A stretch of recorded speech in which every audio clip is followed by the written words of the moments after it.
کارکردنی تیمەکانی ئەندازیاری شارەوانی سلێمانیە بۆ بڕین و جیاکردنەوەی شەقامەکانی 308 پارچە زەوی لە ناوچەی کانیگۆمەی شاری سلێمانی کە بەپێی بڕیارێکی حکومەتی هەرێمی کوردستان لە ساڵی 2013ەوە دراوە بە کەسوکاری شەیدانی سەنگەر، بەڵام بەهۆی بەکارهێنانی لەلایەن جوتیارانەوە تا ئێستا نەتوانراوە مامەڵا بەو زەویانەوە بکرێت.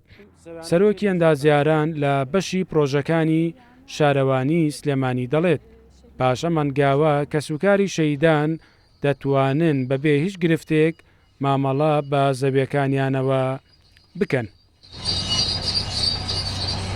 دراوە بە کەسوکارەکانیان و تاپۆش کراوە لەسەر کەسوکارەکانیان. بەسکە لە 2013 تەوزیع کراوە ئێمە و شارەوانی سلێمانی هەتاوەکو بڕین شەقامەکانیان بۆ نەکەین ئەوان ناتوان تەسەڕوفی پێوە بکەن، ئایا ئەیفرۆشن، ئایا هەریەکە و لەوانەیە هەژار بێ بێوێ خۆی کرێکی بێ ئێستا بێ بیکا بە خانوو. یعنی دیارە ئیشەکە لە 2013 شەوە دواکەوتە بەس هۆکارەکەی چی بووە؟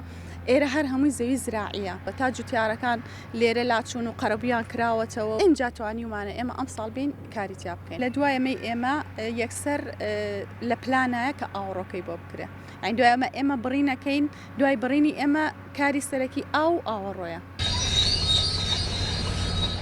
ڕوبەری زەویەکان بۆ هەر خێزانێک 200 مەتر دووجایە و لە ڕووی جوگرافیاشەوە دەکەوێتە نزیک شاری سلێمانی.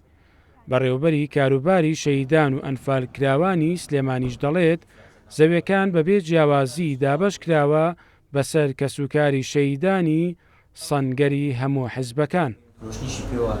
شەیدانی سەنگەر هەموو حیزبەکانی تایە لە 2013 بە شێوەی تیر و پشک دابەشمان کردووە تاپۆش کراوە بە ناوی سەرجەم وارسانی شەیدانەوە، بەڵام بەداخەوە ئەوەی کە تا ئێستا وارسی شەید سوودمەند بن نەبوو لێی پێش فترێک لە بەرەوەی ئەو زەویانە لەلایەن جوتیارەکانەوە دەکێڕانەوە. ئێستا هەموو زەویەکان بڕینی بۆکرێ و لیژنەکان دەست بەکار بوون لەسەری لە کۆتایی ئیشەکانە. باشی ئەوە لەوایە کە ئێستا وارسی شەیدەکان ئەتوانن بزانن زەویەکان کامە زەوی خۆیانە، ئەتوانن کاری لەسەر بکەن. حکومەتی هەرێمی کوردستان وەک هاوکاری لە چەند ساڵی ڕابردوودا لە سەرجەم پارێزگاکان زەوی بۆ کەسوکاری شەیدان و ئەنفالکراوان دابین کردووە. لە چەند مانگی ڕابردووشدا لە سلێمانی 800 پارچە زەوی لە چەند شوێنێکی جیای شارەکە بەسەر کەسوکاری شەیدانی دەستی داعشدا دابەشکرا. مەریوانە بڵا، کورسات نیوز، سلێمانی.